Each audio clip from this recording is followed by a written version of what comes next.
আল্লাহ তোমারই দরবার যে পাবো না মনে করবেন ও আল্লাহর ফকির না, ও হলো আন্তর্জাতিক ফকির। যদি হ্যাঁ আমার সাথে কোন দেওয়ার মালিক কে ডাকো, আবার কান কেউ ফেরে না খালি হাতে আল্লাহ তোমারই দরবারে চাওয়ার মতো চাইতে জানলে চাওয়ার মতো লে কেউ ফেরে না খালি হাতে, কেউ ফেরে না খালি হাতে আল্লাহ তোমারই জোরে কান মারহাবা। দেখে তাহলে জ্ঞান দেওয়ার মালিক কে? এখন আল্লাহর পরে সৃষ্টিকর্তার পরে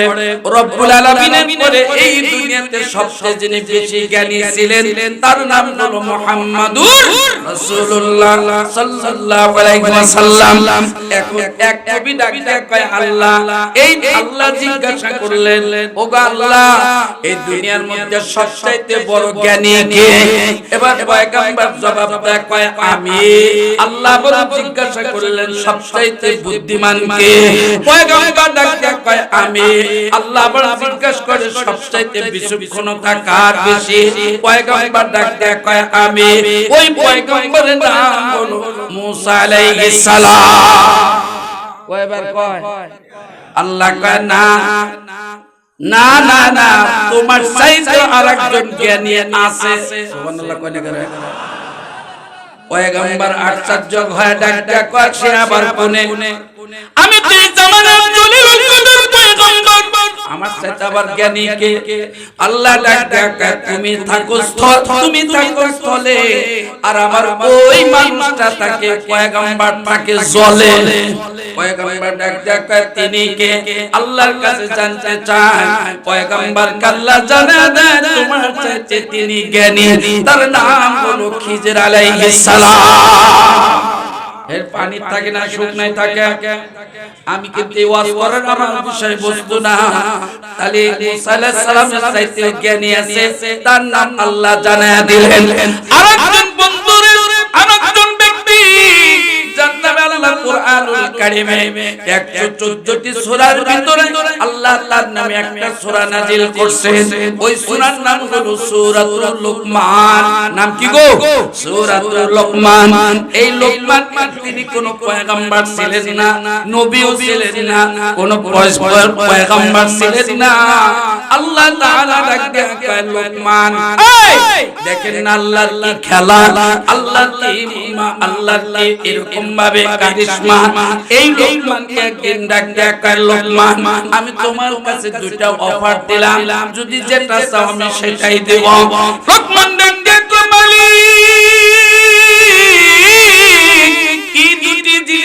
আমার দিতে চাও? আল্লাহ ডাকতে দুইটা জিনিস হলো, একটা হলো নবুয়তি আর একটা হলো হিকমা। ও পয়গম্বর লুকমান আমি তোমার কাছে অফার দিলাম, তুমি নবী চাও না আর হিকমত চাও? পয়গম্বর ডাকতে কয় আল্লাহ আজকে আমি বলবো না, আগামীতে বলবো ইনশাআল্লাহ। দেখেন আমগো যদি এই অফার দিলেন দাও নবী দাও, কথা বল না কেন? তাহলে পীরের বেটা কি হয়? কথা নেই। পীরের বেটা পীর, চেয়ারম্যানের বেটা চেয়ারম্যান, কথা নাই। এমপির বেটা এমপি, এটা কিন্তু দিলাম একটা উদাহরণ। নবীর বেটা নবী হয়, কিন্তু সব কিছু ক্ষেত্র হয় পয়গম্বর ঈসা থেকে। আমার নবী ছিলেন নবী, আমার পয়গম্বর আল্লাহ দুটা সন্তান দিয়েছিলেন। সব কথা একদিন বলা সম্ভব না। আমার ভাইরা একটু জবান খুলে বলা যাবে কি মারহাবা? আল্লাহ কয়টা প্রস্তাব দিলেন? দুইটা। নবুয়তি চাও না হিকমত চাও? ডাক ডাক কই লুকমান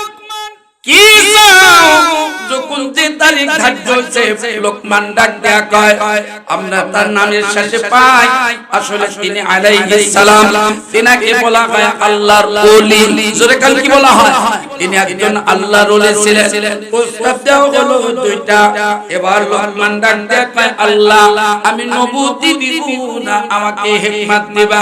আমার জন্য কল্যাণ কোনটা আমার জন্য সফলতা কোনটা আমি কোনটা নিলে জাতির জন্য ভালো হয় ও মালিক তোমার কাছে সেই ইলম আছে তোমার কাছে সেই জ্ঞান আছে আল্লাহ যেটা আমার জন্য মঙ্গল হয় কল্যাণ হয় এটা আমাকে দিয়ে দাও আমার বন্ধুরে দেখে দেখে খেয়াল করেন আল্লাহ আল্লাহর বান্দা এবার সর্বশেষ ডাক ডাক মালিক আমি নবুয়তি চাই না আমি পয়গম্বরি চাই না কারণ নবী জিম্মাদারি যত বড় তার কাজও তত বড় কথা কোন ঠিক কিনা আমি নবুয়তি চাই না কি চাও আমি চাই হিকমত আমি হিকমত আমি আল্লাহ কলা কৌশল চাই আমার বন্ধুরে আপনাদের আমাদের জানা দরকার আল্লাহকে পাওয়ার কৌশল আমাদের জানা দরকার আছে না নাই আল্লাহকে পাওয়ার কৌশল আছে না নাই এ ভাই পথ আছে না নাই মত আছে না নাই সব পথে আল্লাহ পাওয়া যাবে না ডক্টর আসছে ডাউন আছে আমি আপনাদের কাছে আরেকটা সুন্দর মুখে জবাব চাই সব পথে আল্লাহ পাওয়া যাবে না কোন পথে পাওয়া যাবে কোন রাস্তায় পাওয়া যাবে ছোট্ট আকার করে বলতে চাই আল্লাহর পরে রব্বুল আলামিনের পরে সবচাইতে এই দুনিয়াতে জ্ঞানী ছিলেন তার নাম রাহমাতাল লিল আলামিন তিনি হলেন আমার আপনার নবী বলে কেমন নবী আল্লাহ নবী ডাক ডাক বুইস্তু মুআল্লিমা আমি দুনিয়াতে আল্লাহ পাক আমাকে পাঠাইছে শিক্ষক রূপে ও বন্ধুরা দুনিয়াতে যদি শিক্ষক হইতে হয় আমার হুজুর কিন্তু কামিল মাদ্রাসার প্রিন্সিপাল এরকম টাইটেল পাস মাওলানা অনেক আছে এরকম ভাবে আমার বন্ধুরে অনার্স মাস্টার্স পাস করা মানুষ কিন্তু অনেক আছে কিন্তু এই জাতীয় প্রতিষ্ঠানের প্রধান হইতে পারে না এই জাতীয় প্রতিষ্ঠানের আমার বন্ধুরে পরিচালনার দক্ষতা সবার ভিতরে নাই আল্লাহ যাকে পছন্দ করে আল্লাহ রাব্বুল আলামিন ডাক দেয় আমার নবীকে আমি দুনিয়ায় পাঠিয়ে দিলাম বুইস্তু মুআল্লিমা করে শিক্ষক রূপে আমি তাকে পাঠিয়ে দিলাম শ্রেষ্ঠ শিক্ষক মানব রূপে যারা খুশি হইলেন তারা একটু জোরে কোন মারহাবা আমাদের দেশে শিক্ষক আছে না নাই শিক্ষক বিড়ি খায় ছাত্র বিড়ি খায় শিক্ষক দ্বারা থেকে প্রসাব করে ছাত্র দ্বারা থেকে প্রসাব করে আমি নিজ চোখে দেখছি আমার বন্ধুরে শিক্ষক ছাত্রের কাছ থেকে সিগারেট ছায়া নিয়ে খায় আমি বললাই জাতির কাছ থেকে কি পাবে আমি আপনাদের হাতে ধরে পারে ধরে এটা কিন্তু কোনো মাদ্রাসাতে নাই এটা আছে দুনিয়ার শিক্ষা অঙ্গনে দুনিয়ার শিক্ষা প্রতিষ্ঠানে আমার বন্ধুরে আল্লাহ তাআলা ডাক দেখা আমার নবীকে আমি দুনিয়াতে বিদ্যা দিয়ে পাঠাইলাম একটা হলো জাগতিক বিদ্যা আর একটা হলো আধ্যাত্মিক বিদ্যা এই দুই বিদ্যার আমি যাকে পণ্ডিত দিলাম তিনি হলেন অন্য কেউ নয় তিনি হলেন রাহমাতাল লিল আলামিন এই নবীর উম্মত হয়া খুশি না বেজার খুশি তাহলে কি কোয়া লাগবো না মারহাবা আলহামদু আর একবার আলহামদু আমার অসুবিধা নাই আমি কিন্তু জাতে মাতাল তালে ঠিক কথাটা বুঝেন জাতে মাতাল তার মানে মাতাল বলতে কি মাতাল বলতে কালেকশন করা বুঝছেন না এই জন্য হ্যাঁ ওয়াজি তো করতেছি ভাই ঠিক আছে আচ্ছা আমি ওয়াজ করতেছি তো আমি কিন্তু জায়গা মতে যাইতেছি আমার কথা হলো ভাই আমার আল্লাহকে পাওয়ার পথ আছে না নাই আল্লাহ ডাক কয় পথ হলো একটা লাকাদ কানা লাকুম ফি রাসূলিল্লাহি উসওয়াতুন হাসানাহ এখন বলা লাগবে আল্লাহু আকবার আল্লাহ ডাক দেখায় এ দুনিয়ার মানুষ আমি তোমাদের নিকটে এমন একজন পয়গম্বর পাঠাইলাম তার মধ্যে আছে তোমাদের জন্য উত্তম আদর্শ এবং নমুনা আমার নবীকে ধরবে যারা আমার নবীকে মানবে যারা আমার পয়গম্বরকে মহব্বত করবে যারা এই মানুষগুলো পাবে আল্লাহর ঠিকানা এখন কেমনে করে হয় ভাই একটু আপনাদের সাথে নিয়ে মক্কায় চলে যায় মক্কার ভিতরে নবীর শুভ আগমন বাইরা আমার নবী যেখানে আসছেন মক্কাতুল মুআজ্জামায় লম্বা করে রাসূলের 60 বছর জিন্দেগি আমি হেলালুদ্দিন নূরি কয় দিনে কয় ঘন্টা পড়ব কয় ঘন্টা আপনারা শুনবেন শেষ করা যাবে না কারণ পুরা কোরআনটাই হলো আমার নবীর জিন্দেগি জোরে বলা যাবে কি মারহাবা এই মাসের মধ্যে একজন কোরআন খতম করছেন এরকম মানুষ কে জায়গায় আছে সুবহানাল্লাহ এই মাসে কে 6 মাসের মধ্যে পড়ছে কিনা আল্লাহই জানে কথা কর না কেন আবার সামনে একটা মাস আসছে কোরআন খতমের প্রতিযোগিতার মাস ওই মাসের নাম হলো রমজান মাস আসছে খালি কোরআন পড়ব এমন পড়া পড়ে হে নিজেও বোঝে না আমি কি পড়তেছি রে কতক্ষণ আছে না নাই আল্লাহ যেন ভালো করে পড়ার তৌফিক দেয় জোরে কয় না হবে আমার নবী ডাক দেখায় আমার নবী যে দেশে পাঠাইছি ওই দেশের নাম হলো মক্কাতুল মুআজ্জামা আমার নবীর বাবার নাম হলো আব্দুল্লাহ নবীর চাচার নাম দোয়া একজন ছিল তার মধ্যে একজন ছিল নবীজির আপন চাচার নাম হলো আবু লাহাব আরেক চাচার নাম হলো আবু তালেব সময় এই জন্য বাকিগুলোর নাম বলা আই এম সরি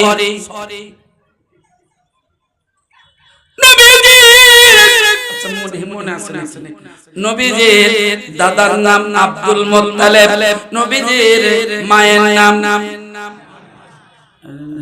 আমিনা ভালো আমার নবীর মায়ের নাম কি আমিনা রাদিয়াল্লাহু তাআলা আনহা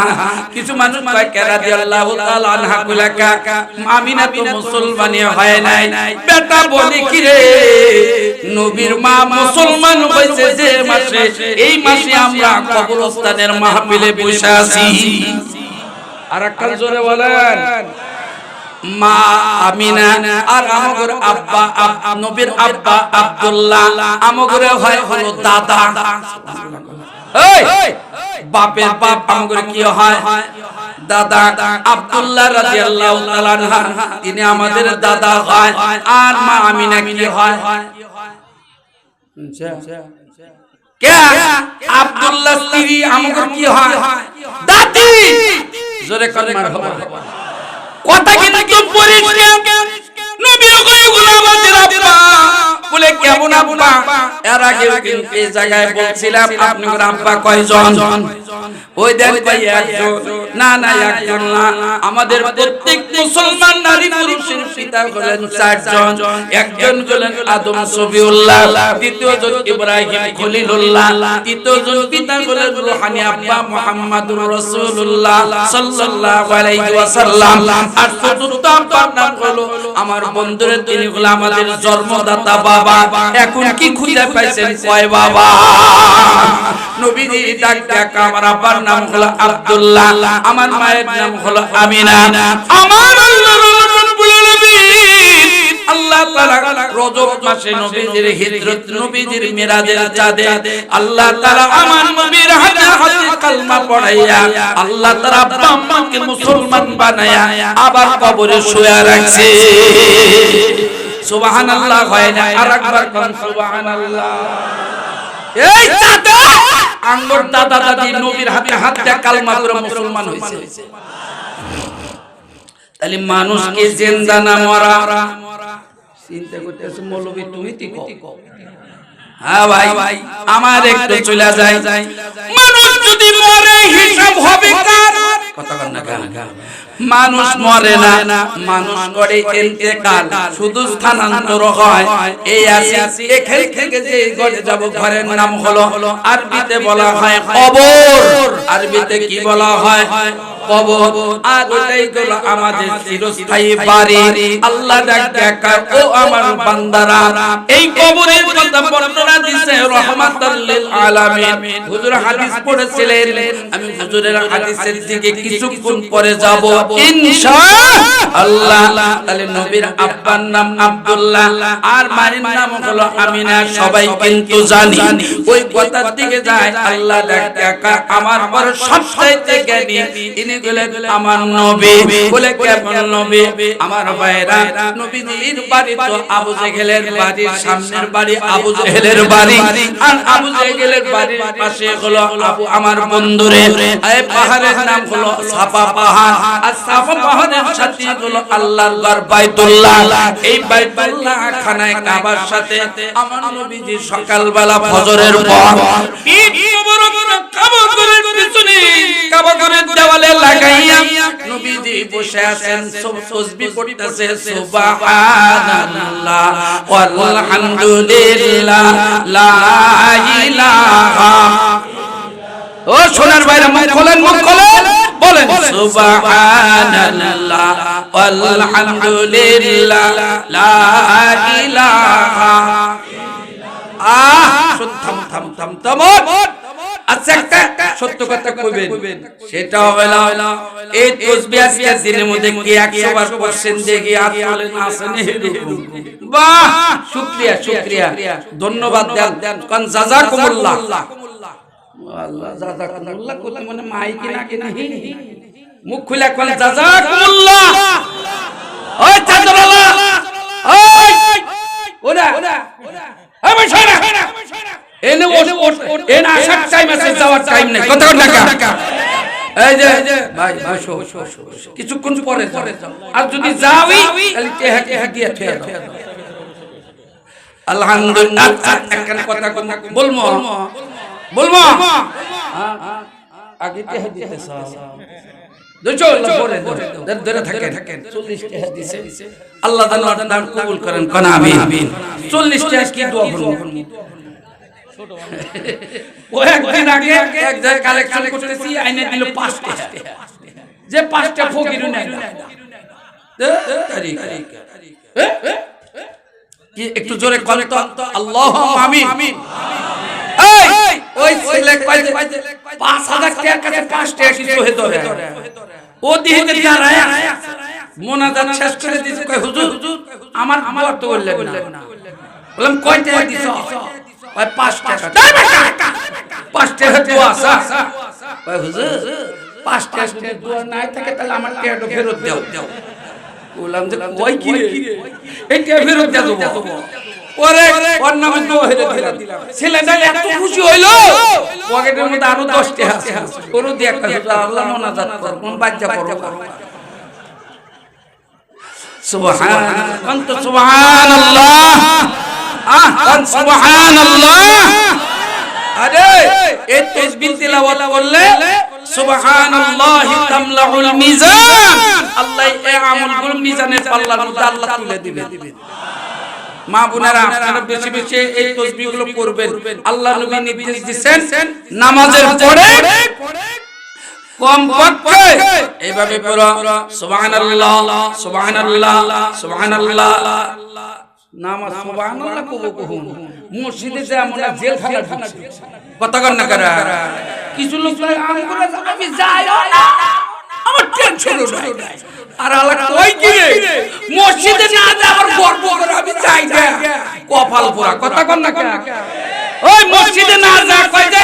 নামাজ যদি না পড়ে কয় আমি নামাজ না পড়ি ঈমান ঠিক আছে তোর ঈমানই না ঠিক থাকবো কথা কয় না করে যে ঠিক কয় না মনে করো ও নামাজ পড়ে না এখন কে থাকে মার ভাইরা আচ্ছা চলে যারা ঈমান আল্লাহ তারাই গেছে